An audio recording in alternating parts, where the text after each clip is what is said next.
Welcome to Captain English Podcast, everyone. I'm Paul, and I'm super excited to be here with my co-host, the brilliant Alice. Thanks, Paul. And I'm Alice, equally thrilled to be back. It's always a pleasure to dive into the wonderful world of English with all of you. How are you doing today, Paul? I'm doing great, Alice. Just got back from a really intense brainstorming session, and it got me thinking about how precise we need to be with our language, especially when communicating important ideas.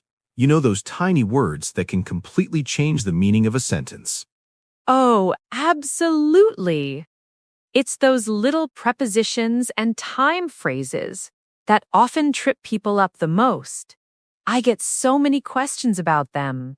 Like, remember that time we were discussing did you versus have you? Haha, how could I forget? That was a deep dive, and it brings us perfectly to today's topic, which is another set of famously confusing time expressions: in time, on time, and at a time. These three can really throw a wrench into things if you don't know the subtle differences. They really can, Paul. Even native speakers sometimes mix them up or use them casually without realizing the exact nuance. But for English learners, mastering these is a huge step towards sounding more natural and precise. So, where should we start? On time, perhaps? Let's do it. On time is a great place to begin. When we say something is on time, we're talking about punctuality. It means something happens exactly at the scheduled or expected moment, not early, not late.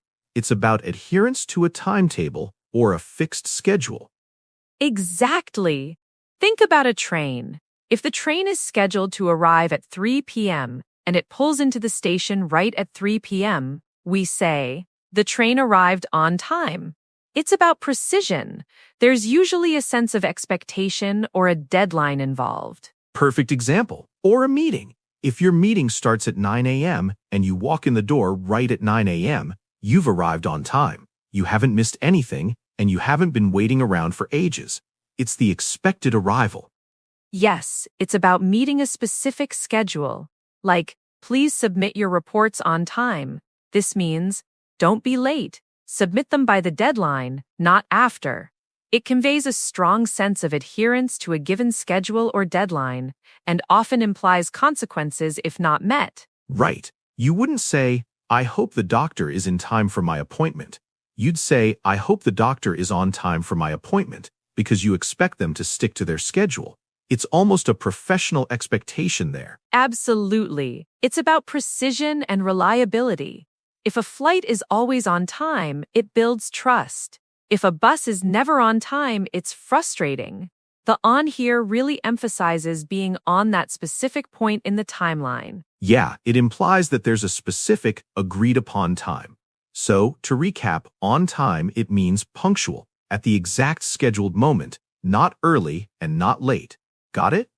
Got it. Now let's move on to in time.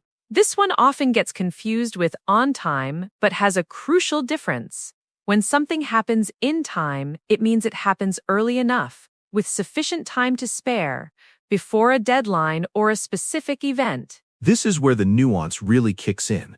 So, if the train is leaving at 3 p.m. and I arrive at the station at 2:50 p.m., I've arrived in time for the train. I have 10 minutes to find my seat, grab a coffee, relax. Exactly. You weren't on time in the sense of arriving precisely at 3 p.m., but you were in time to catch the train. You had enough of a buffer. It implies that you avoided being late. Think about just in time, which is a very common phrase. Ah, just in time. That's a great one. Like, I caught the last bus just in time before it left. It means I almost missed it, but I made it with literally seconds to spare. Still, I wasn't late. The key is avoiding lateness. Precisely. If a package needs to be delivered by Friday and it arrives on Wednesday, it arrived in time. It wasn't on time for Friday because Friday wasn't the exact time it had to arrive, but it met the overall requirement before the deadline. Another good one is saving something. The firefighters arrived in time to save the building. They didn't arrive on time because there wasn't a schedule for a fire, but they got there early enough to prevent total destruction. Yes, it implies sufficiency. There was enough time for something to happen or to prevent something bad. So, in time means early enough, with a margin, or before a critical point. It's about avoiding missing an opportunity or deadline. Okay, so to contrast, if I say I arrived on time for the concert, it means I got there right when it started. If I say I arrived in time for the concert, it means I got there early enough to find my seat, maybe grab a snack, and relax before the show began. Subtle but impactful. Absolutely. It's about that flexibility. And this is a good moment to remind all our listeners that if you're enjoying these detailed explanations and want to boost your English fluency, make sure to hit that subscribe button. We have new episodes coming out regularly with more tips and tricks just like this one. Thanks for that, Alice. Definitely subscribe so you don't miss out. Okay, so we've covered on time for punctuality and in time for early enough. Now for the third one, which has a slightly different flavor, at a time. At a time is interesting because it has a couple of common uses. The most frequent one is to mean one by one or individually or during each instance. Right, so if you're serving cookies, you might say, please take only one cookie at a time. You're instructing people not to grab a whole handful, but to take them sequentially, one after another. Exactly. Or if you're carrying a lot of boxes, you might say, I can only carry 2 boxes at a time. It describes the rate or quantity that can be handled in a single instance or a single go. It's about capacity or limitation usually. The machine can process 50 items at a time. It sets a clear limit for each cycle or individual action. Another way we use at a time is to refer to an unspecified or general point in time, usually in the past or future, but it's less common than the one-by-one meaning. For example, I remember a time when phones had cords, or at a time when technology is advancing rapidly. It's more of a general era or period. Ah, that's a good point. So it's not about being punctual or early, but about specifying a period or an instance. So at a time primarily means one by one or per instance, and secondarily at some point or during some period. Yes, when referring to an unspecified period, you often see it with an adjective or a phrase describing that time, like at that time, at a certain time, or at any time. But the one-by-one meaning is definitely the most distinctive use when comparing it to in time and on time. Okay, so let's try some scenarios to really solidify this.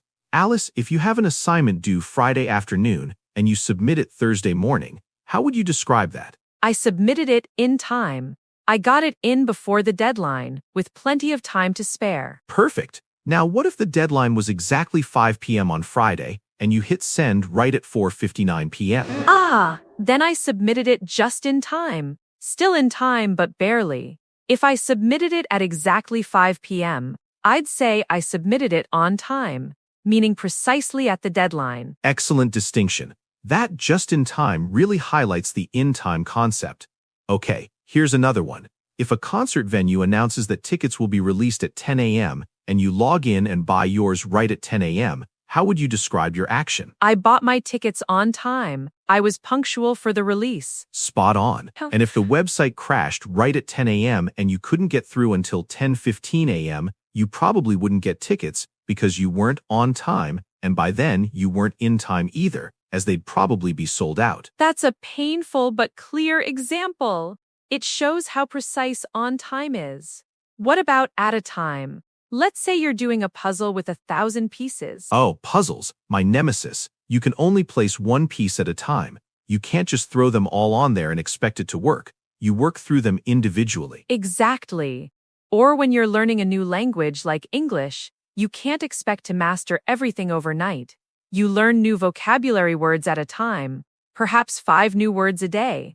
It's a gradual, sequential process. That's a fantastic analogy for our listeners. Learning English is definitely a process where you tackle things at a time. You don't try to learn all the grammar rules at a time, right? You focus on one thing, master it, then move to the next. Precisely. And that's why podcasts like ours are so helpful. We break down these complex topics into digestible pieces, one concept at a time, so you can integrate them into your speech gradually.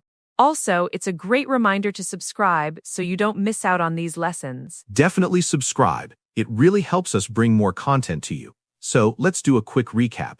On time is all about punctuality, meeting a schedule precisely. No early, no late. And in time means early enough, with a comfortable margin or before a critical point. You're not late, you've got a buffer. Think just in time for those close calls. And finally, at a time usually refers to things done one by one, individually, or in specific quantities per instance. Less commonly, it can also refer to a general, unspecified point in time. 3 phrases, 3 distinct uses. They truly are. And once you understand these differences, you'll start noticing them everywhere, and your English will sound so much more polished and natural. It's those small details that really elevate your fluency. Couldn't agree more, Alice. It's about building that confidence, and hopefully today's deep dive has helped clarify these tricky phrases for all our listeners. Thank you so much for joining us on Captain English Podcast today. Yes, thank you for tuning in. Keep practicing, keep listening, and we'll catch you next time for more English adventures. Until then, bye for now. Bye, everyone. Stay curious and keep learning.